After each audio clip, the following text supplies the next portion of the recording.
Good morning students, आगे चलते हैं।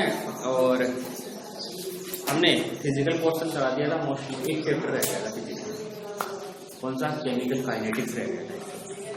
तो वो कल याद नहीं था, उसको फिनिश करते हैं एक बार। केमिकल काइनेटिक्स को फिनिश करके फिजिकल का पूरा पोर्शन क्या होता है फिनिश कर देंगे।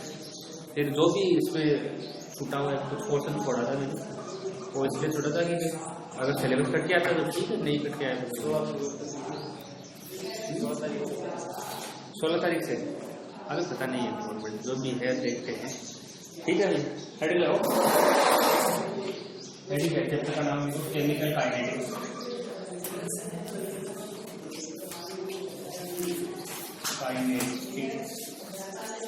रासायनिक बलगतिकी।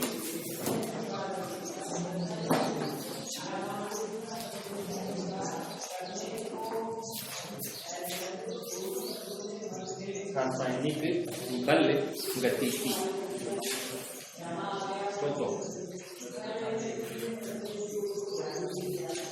चलो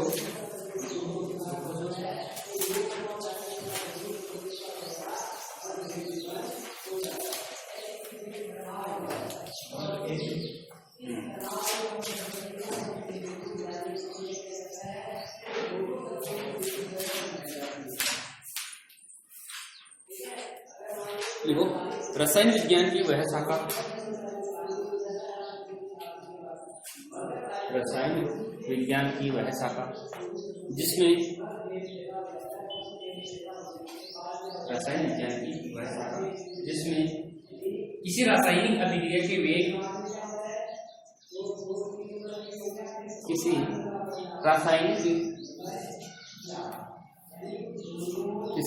रासायनिक अभिक्रिया के वेग एवं वेग को प्रभावित करने वाले कारकों का अध्ययन किया जाता है। वेग को प्रभावित करने वाले कारकों का अध्ययन किया जाता है।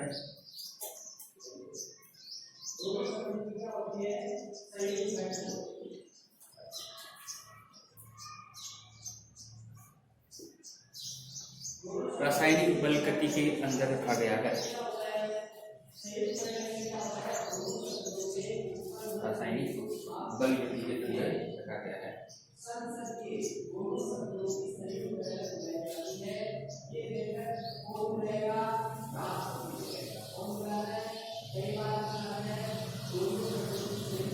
ठीक है, अगले पॉइंट देखिए।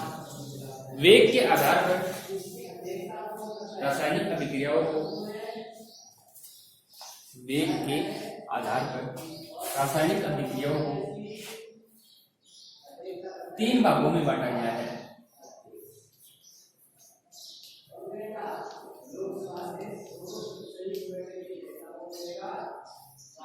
3 भागों में बांटा गया है। पहला तीव्र अभिक्रिया, दूसरा मंद अभिक्रिया, तीसरा मध्यम अभिक्रिया।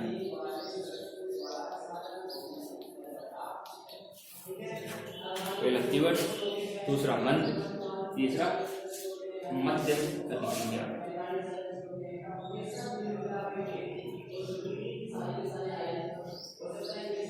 सबसे पहले लगाओ कौन सा भैया, तीव्र अभिक्रिया।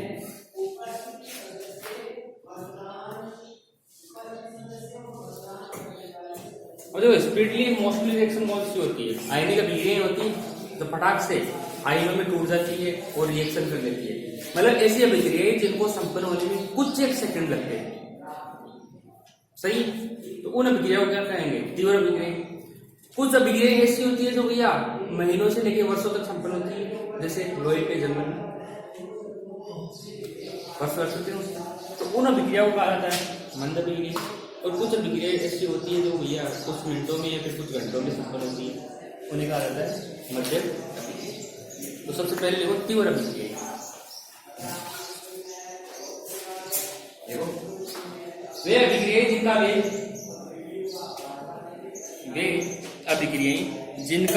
वेग इतना अधिक होता है कि प्रायोगिक रूप से इनका माप याद नहीं किया जा सकता।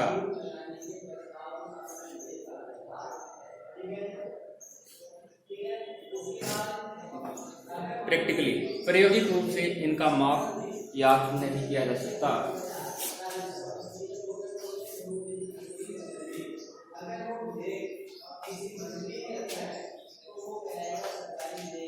माप याद नहीं किया जा सकता। तीव्र अभिक्रियाएं कहलाती है।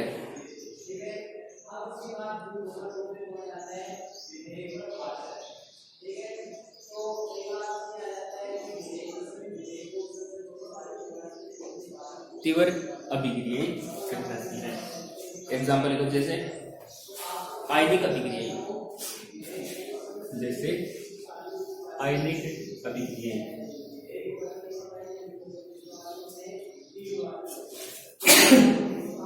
जैसे आयनिक अभिक्रिया। देखो भैया, अगर मैं एसिड की रिएक्शन क्षार से करवाता हूं तो भैया क्या बनेगा? ये बन जाएगा, एक तो बनेगा NaCl और क्या बन जाएगा H2 आयनों प्रोटीन H+Cl- Na+OH आयनिक अभिक्रिया हो। ये भैया अभिक्रिया 10 से 12 सेकंड के मध्य संपन्न हो जाती है भैया, इतना ही टाइम लगता है। एक और रिएक्शन कराते हैं, जैसे मैं सिल्वर नाइट्रेट की क्रिया AgNO3 एक्वस की क्रिया मैं करवाता हूं किससे भैया? HCl से करवाता हूं। ये भी सॉल्यूशन में एक्वस मीडियम में तो ये बनाएगा, एक तो बनाएगा AgCl का अवक्षेप देता है जो कि सॉलिड फॉर्म में होता है, ठीक है, और साथ के साथ कौन सा एसिड निकल जाएगा? HNO3 एक्वस फॉर्म में क्या हो जाएगा बाहर?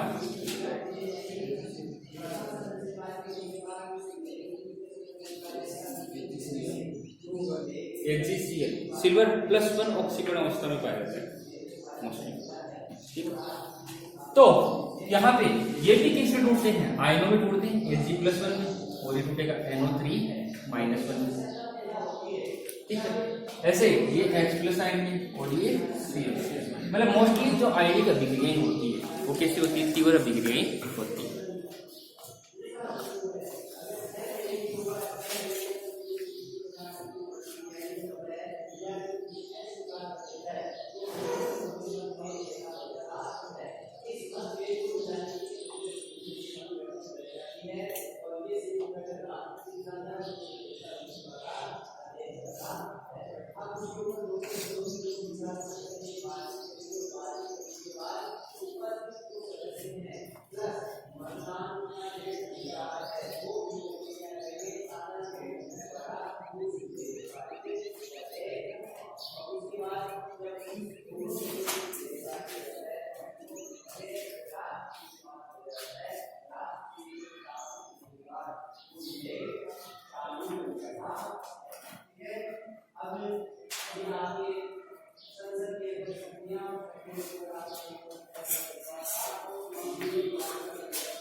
ओके, दूसरी कौन सी है? देखो मंद अभिक्रिया,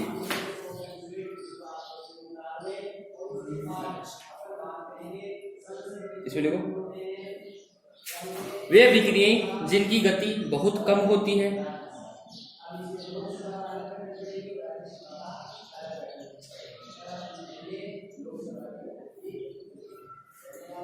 वे अभिक्रियाएं जिनकी गति बहुत कम होती है, अर्थात अणुओं के मध्य अभिक्रियाएं कोष्ठक आणविक अभिक्रियाएं, अर्थात अणुओं के मध्य अभिक्रियाएं कोष्ठक आणविक अभिक्रियाएं, अणुओं के मध्य अभिक्रियाएं कोष्ठक आणविक अभिक्रियाएं मंद अभिक्रियाएं कहलाती हैं। और वो मंद अभिक्रियाएं कहलाती है। क्या आप 5 मिनट देने की मेरे को नहीं आ कितना टाइम लगेगा?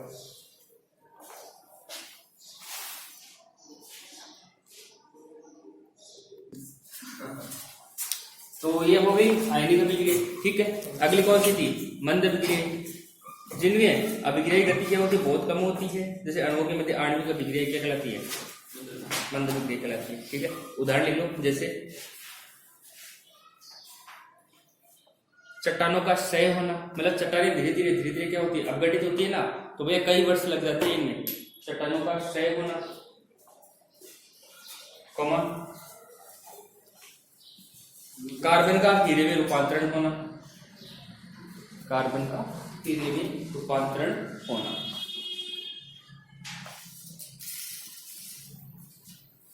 ये हो गई भैया आपकी मंद अभिक्रिया। तीसरी लिखो भैया मध्यम अभिक्रिया।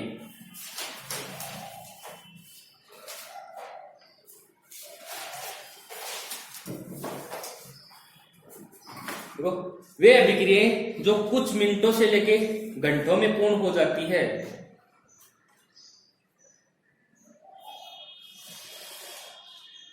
वे अभिक्रियाएं जो कुछ मिनटों से लेके घंटों में संपन्न हो जाती है।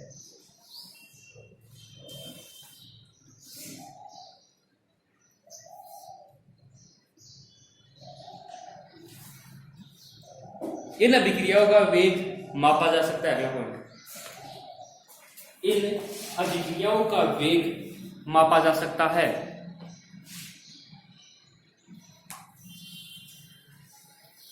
इन अभिक्रियाओं का वेग मापा जा सकता है। ठीक है,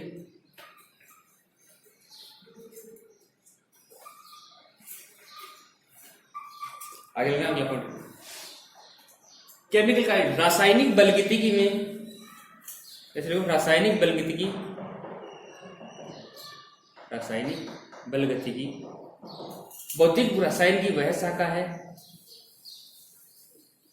रासायनिक बलगतिकी भौतिक रसायन की वह शाखा है जिसमें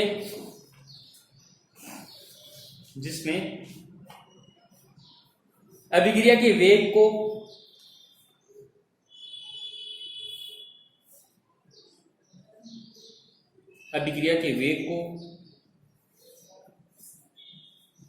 दाब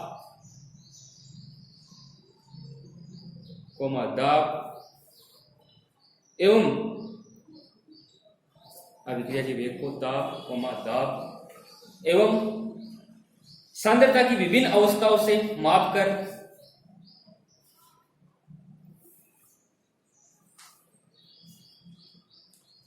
सांद्रताओं की विभिन्न अवस्थाओं से मापकर उसका वेग का निर्धारण किया जाता है।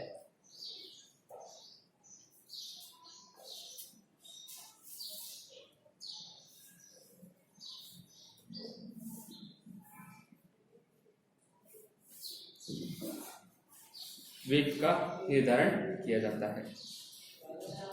अब देखो भैया मध्यम अभिक्रियाओं के एग्जाम्पल लिख लो। देखो जैसे एथेनॉल एवं एसिटिक अम्ल की अभिक्रिया जो है कुछ मिनटों से लेकर घंटों के बीच में संपन्न हो जाती है। एथेनॉल एवं एसिटिक अम्ल की अभिक्रिया देखो भैया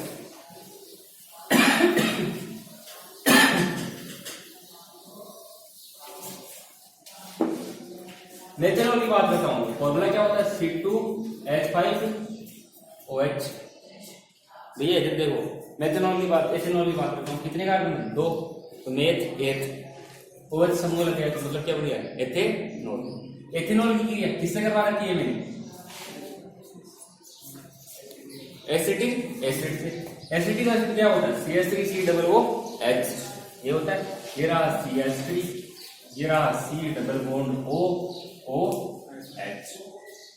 जैसे ही रिएक्शन करते हैं क्या निकल जाएगा? क्या बन जाएगा? ध्यान से देखना, क्या बनेगा? C2H5O C double bond O CH3 क्या बना भैया, कौन सा ग्रुप है? ROC double bond O H कौन सा बंद है? इसका फॉर्मेशन हो जाता है, H का निर्माण हो जाता है। दूसरा ये कर लिया, करो फटाफट।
हो गया।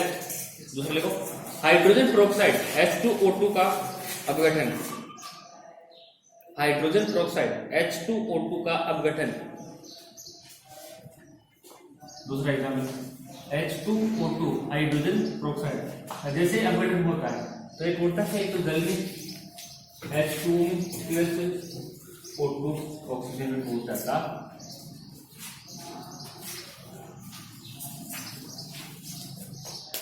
तीसरा लिखो,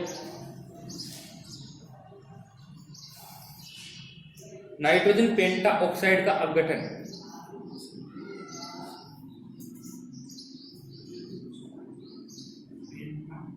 ऑक्साइड का अपघटन।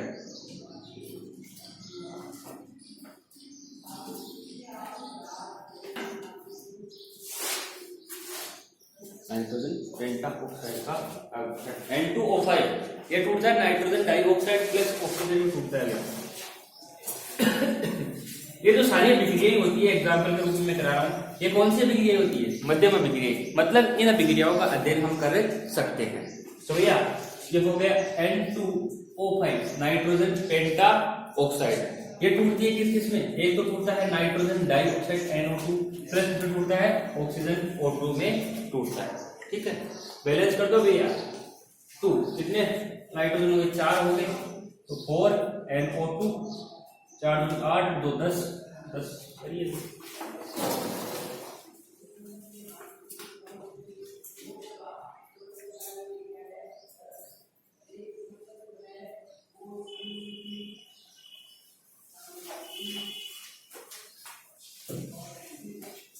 ठीक है, ये थोड़ा सा आइडिया था। बस ध्यान रखना कि कुछ अभिक्रिया ऐसी होती है जो बहुत सालों में संपन्न होती है, कुछ अभिक्रिया ऐसी होती है जो कुछ सेकंडों में संपन्न हो जाती है, और कुछ अभिक्रिया ऐसी होती है जो यह कुछ मिनट या फिर घंटे लगती है, जिनका हम अध्ययन कर सकते हैं, जिनका माप याद किया जा सकता है। उन अभिक्रियाओं को क्या कहा जाता है? मध्यम अभिक्रिया कहा जाता है। सही। अब भैया आपको क्या करना है? हेडिंग लगाना है। क्या लिखो? हेडिंग लो, रासायनिक अभिक्रिया का वेग, रेट ऑफ केमिकल रिएक्शन। रासायनिक रेट ऑफ केमिकल रिएक्शन, रासायनिक अभिक्रिया का वेग, इसमें लिख लो भैया। इकाई समय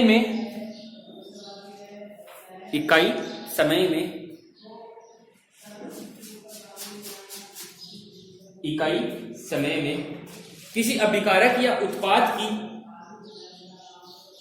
किसी अभिकारक या उत्पाद की,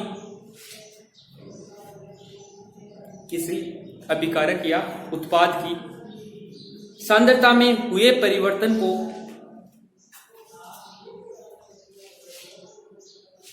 सांद्रता में हुए परिवर्तन को रासायनिक अभिक्रिया का वेग कहा जाता है। रासायनिक अभिक्रिया का वेग कहा जाता है।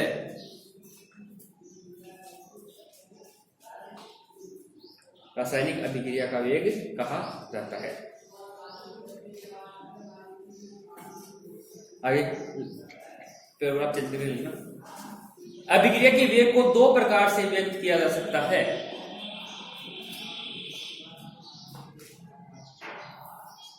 अभिक्रिया के वेग को दो प्रकार से व्यक्त किया जा सकता है।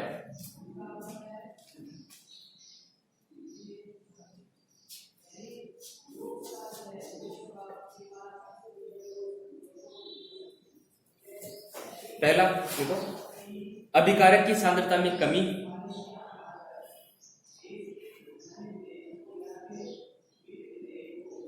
देखो पहला अभिकारक की सांद्रता में कमी। एक बात ध्यान दिया, इधर देखना, कोई अभिक्रिया, कोई भी अभिक्रिया मान लो, ये रहा इसका रिएक्टेंट। रिएक्टेंट का मतलब क्या होता है? अभिकारक या फिर क्रियाकारक। और ये जब क्रियाकारक आपस में क्रिया करते हैं तो किसका निर्माण होता है? उत्पाद का। जिसे क्या बोलते हैं? प्रोडक्ट कहा जाता है, उत्पाद कहा जाता है। सही है। अगर मैं समय की बात करता हूं कि समय के साथ ही साथ क्रियाकारक की सांद्रता में तो क्या आती है? कमी आती है। जैसे मैंने माना T प्रोफिट 0 समझ लीजिए, ध्यान से सुनना मेरी बात। क्रियाकारक कितना परसेंट है? 100% है। तो उत्पाद कितना हुआ? 0। उत्पाद तो बना ही नहीं है, अभी अभिक्रिया अणु क्रिया करने ही नहीं लगे, ठीक है। लेकिन T बराबर कुछ सेकंड पश्चात क्रियाकारक आपस में क्रिया करते हैं और इसकी सांद्रता रह जाती है कितनी? 80%। इसका मतलब उत्पाद कितना बन गया? 20% बन चुका है। सही है। मतलब क्या है? समय के साथ क्रियाकारक अणु की क्रियाकारक में तो क्या हो रही है? कमी, सांद्रता में कमी आ रही, और उत्पाद की सांद्रता में क्या हो रही है? बढ़ती। तो अभिक्रिया की दर को या अभिक्रिया की वेग को हम दो प्रकार से परिभाषित कर सकते हैं। पहला तो क्रियाकारक की सांद्रता में कमी, और दूसरा कौन सा? उत्पाद की सांद्रता में बढ़ती। तो पहला कौन सा लिखा है मैंने? क्रियाकारक की सांद्रता में कमी। इसमें लिखना भैया, लिखना क्या है? लिख लो। क्या हो जाएगा? इसे लिख लेना, इसको ऊपर की तरफ लिखना। पहला तो क्या हो जाएगा कि अभिक्रिया का वेग बराबर, पहला तो ऐसा हो जाएगा भैया क्या कि क्रियाकारक की सांद्रता में कमी। सुनना मेरी बात को, ये रहा क्रियाकारक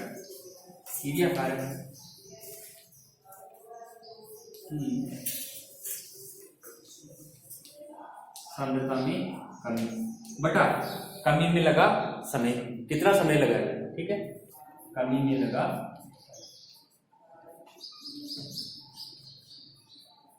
समय। एक तो ऐसे मैं परिभाषित कर सकता हूं अभिक्रिया के वेग। दूसरा क्या होगा? उत्पाद की सांद्रता में वृद्धि। अरे उत्पाद की सांद्रता बढ़ती हुई है, तो दूसरा हो जाएगा अपना कौन सा? उत्पाद की सांद्रता में वृद्धि। तो उसके लिए मैं अभिक्रिया के वेग को कैसे परिभाषित करूंगा कि उत्पाद की सांद्रता में वृद्धि बटा वृद्धि में लगा समय, वो क्या हो जाएगा? अभिक्रिया का वेग हो जाएगा। तो दो प्रकार से डिफाइन किया जा सकता है। एक तो क्या? क्रियाकारक की सांद्रता में कमी से, एक क्या? उत्पाद की सांद्रता में वृद्धि से। उतारो, दूसरा लिखो, इसको उतारो।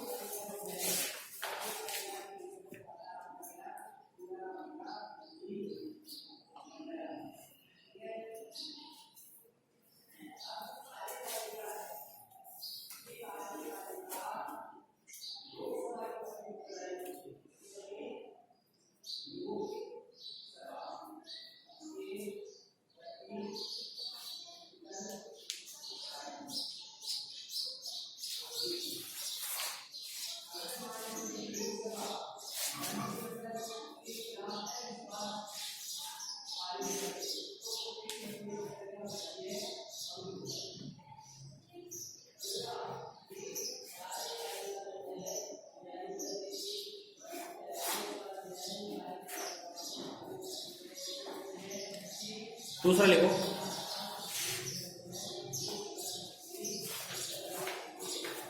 उत्पाद की सांद्रता में वृद्धि, दिख गया क्या? और इसके लिए क्या है, अभिक्रिया का वेग क्या हो जाएगा, उत्पाद की सांद्रता में वृद्धि बटा वृद्धि में लगा समय।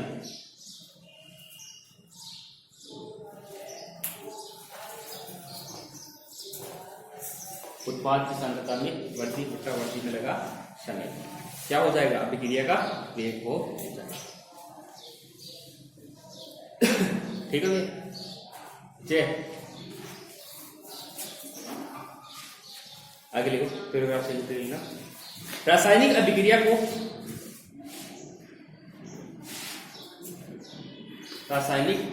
को औसत वेग कोमा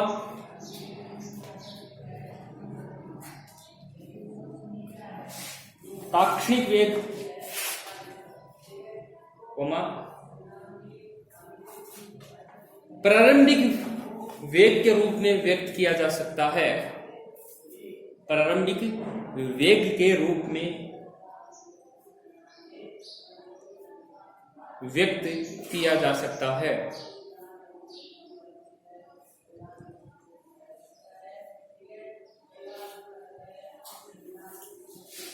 तो सबसे पहले हेडिंग लगाओ औसत वेग।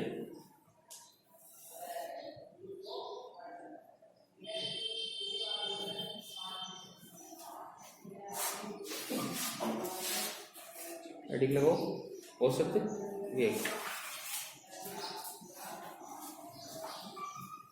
इसमें लिखो भैया किसी समय अंतराल में, देखो किसी समय अंतराल में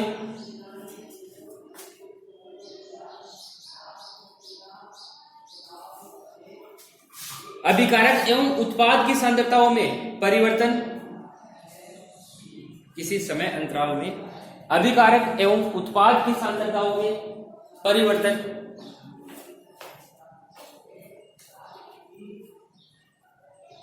अभिकारक एवं उत्पाद की सांद्रताओं में परिवर्तन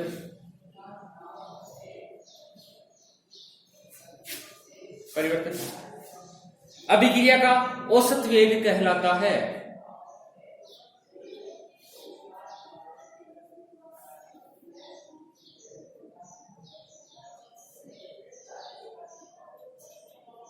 अभिक्रिया का औसत वेग कहलाता है।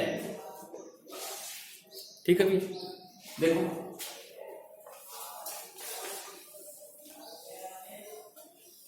तो ध्यान से समझना। कोई अभिक्रिया है, रिएक्टेंट है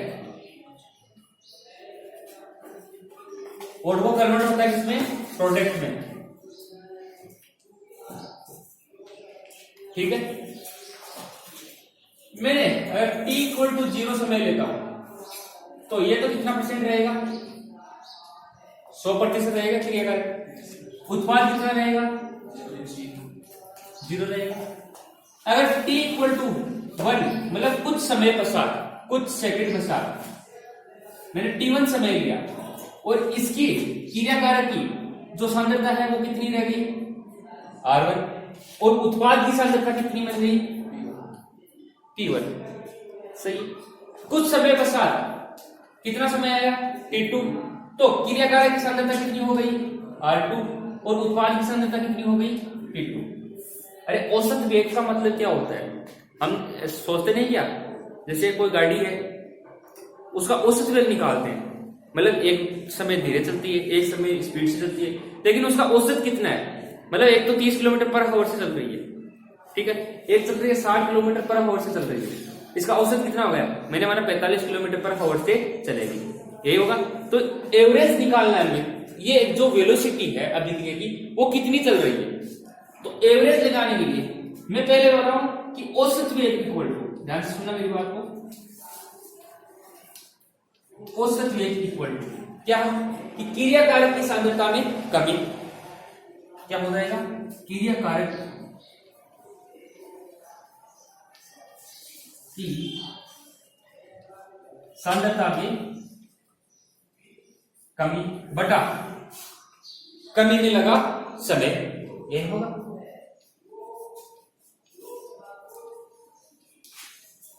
अब औसत निकाल रहा हूं कि क्या करेगी सांद्रता, पहले तो मैंने माना कितना हो जाएगा R2 माइनस R1,